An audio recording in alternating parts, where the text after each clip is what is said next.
नमस्कार, स्वागत है आपका मार्केट अपडेट्स में और मैं हूं आपके साथ सुमित कुमार। ट्रंप टेंशन के बीच एक बार फिर से बाजार में गिरावट देखने को मिल रही है। बाजार की स्थिति संभलती हुई नजर आ रही थी, लेकिन इस बीच ट्रंप भाई साहब ने फार्मा सेक्टर को लेकर के टैरिफ का ऐलान कर दिया। ट्रंप भाई साहब ने कहा कि आने वाले समय में फार्मा सेक्टर यानी कि जो जेनेरिक दवाएं जो कंपनियां बनाती हैं उन पे टैरिफ लगाया जा सकता है और इसके बाद फार्मा सेक्टर पूरा का पूरा बिखर गया। हालांकि ओवरऑल मार्केट में भी गिरावट देखने को मिल रही है, लेकिन खासकर फार्मा सेक्टर में काफ़ी ज़्यादा गिरावट देखने को मिल रही है और इसका इम्पैक्ट बाजार पर पड़ता हुआ नज़र आ रहा है। और जिस फार्मा सेक्टर से हम उम्मीद कर रहे थे काफ़ी दिनों से कि फार्मा सेक्टर अब चलने वाला है, फार्मा सेक्टर काफ़ी तेज़ी भी देखी जा रही थी। फार्मा सेक्टर में हमने देखा कि जनवरी के बाद से फार्मा सेक्टर जो रफ्तार पकड़ा था वो हर महीने लगभग रिटर्न फार्मा सेक्टर की तरफ से आता हुआ दिखाई दे रहा था। वो फार्मा सेक्टर ट्रंप के बयान के बाद आज बेजान पड़ा हुआ नजर आ रहा है। लेकिन वॉरेन बफेट की एक कोट याद आती है इस बीच मार्केट में गिरावट के बीच कि वॉरेन बफेट ने कहा था कि हर गिरावट में घबराने की ज़रूरत नहीं होती, गिरावट में सही रणनीति बनानी चाहिए और उस रणनीति के जरिए निवेश करना सही होता है। तो इसी रणनीति पर चर्चा करने के लिए कि हमारे पास क्या रणनीति होनी चाहिए, किस तरीके से निवेश करनी चाहिए और मार्केट में अभी कहाँ मौके बनते हुए दिखाई दे रहे हैं, चर्चा करने के लिए हमारे साथ मार्केट के दो दिग्गज मौजूद हैं। पहले बीएनके कैपिटल से रचित खंडेलवाल सर और दूसरे वीके वेल्थवाइज एंड एसोसिएट से सीए वत्सल्य खेमका सर। स्वागत है सर आप दोनों का गुड रिटर्न्स पर। धन्यवाद सर। रही है क्या रणनीति होनी चाहिए सर? रचित सर, शुरुआत आपसे ही करना चाहूंगा। इस गिरते हुए दौर में जब बाजार में गिरावट का दौर देखा जा रहा है, ट्रंप का नया बयान आ गया है टैरिफ को लेकर के, इस बीच क्या रणनीति अपनानी चाहिए निवेशकों को? सुमित जी, आपको, खेमका साहब को और सारे दर्शकों को नमस्कार and as always thank you for having me here. देखिए, मैं एक क्लियर चीज आपको बताऊं, मुझे हंसी इस बात पे आ रही है और बार बार हम सारी जगह ये बात करें, ट्रंप का बयान इनसिग्निफिकेंट है। Let's not connect this market fall with him. और आप ये देखिए ना कि जिस तरीके से पास्ट हिस्ट्री है, क्योंकि हम डिराइव करते हैं किसी भी इंसान की बातों को उसकी पास्ट हिस्ट्री से, इन्होंने ये टैरिफ भी जिस तरीके से स्ट्रक्चर किया है ना, it will eventually take them 2 years to get this thing in place. और अगर वो चीज आप होते हुए देखें तो दो बातें हैं, एक तो 2 साल के अंदर अंदर साहब ही निकल जाएंगे तो ये टैरिफ वैसे ही नल एंड वॉइड आपको होता हुआ दिख जाएगा।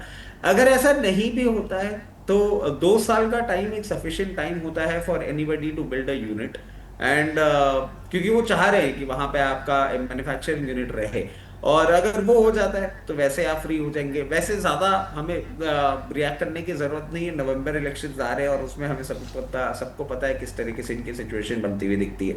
ये फॉल आया क्यों है? ये फॉल आया है, आप देखें, स्ट्रेट ऑफ हॉर्मुज़ और क्रूड ऑयल की प्राइस आपको इतना इम्पैक्ट नहीं कर रही थी जितना बाबले मंदब कर रहा है।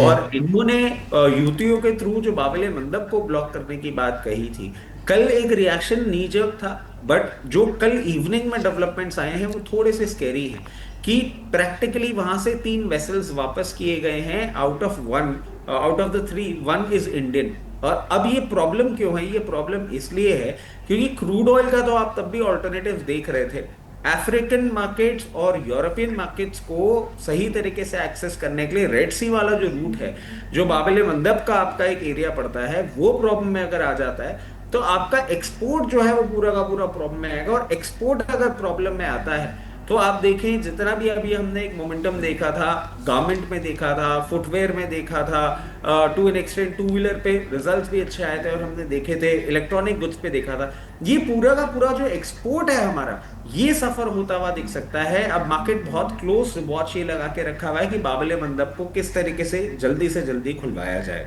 अब बात कर लेते हैं लेवल्स की। तो देखिए, जिस तरीके से मार्केट पोजीशनड है, I am still not very bearish. मुझे नहीं लग रहा कि यहाँ पे कोई ट्रेंड चेंज होता हुआ दिख रहा है। आज या कल के ट्रेडिंग सेशन में जब भी 15 मिनट के चार्टिकल पैटर्न्स पे 24,135 लेवल्स के ऊपर आपको निफ्टी मेंटेन करते हुए दिखे, एक अपसाइड आप वापस रीगेन कर लेंगे। और 24,135 being the 100-day moving average, उसके पहले अगर आज भी आपको उन लेवल्स पे आता हुआ दिखे तो वहां से एक रिवर्सल आना चाहिए, क्योंकि नंबर्स खराब नहीं आ रहे हैं। कुछ को छोड़ के ओवरऑल ब्रॉड बेस नंबर अच्छे आ रहे हैं। 57,400 के ऊपर बैंक निफ्टी जैसे ही आपको मेंटेन करना चालू करेगी, वापस आपको 58,400 लेवल्स तक जाती हुई दिखेगी।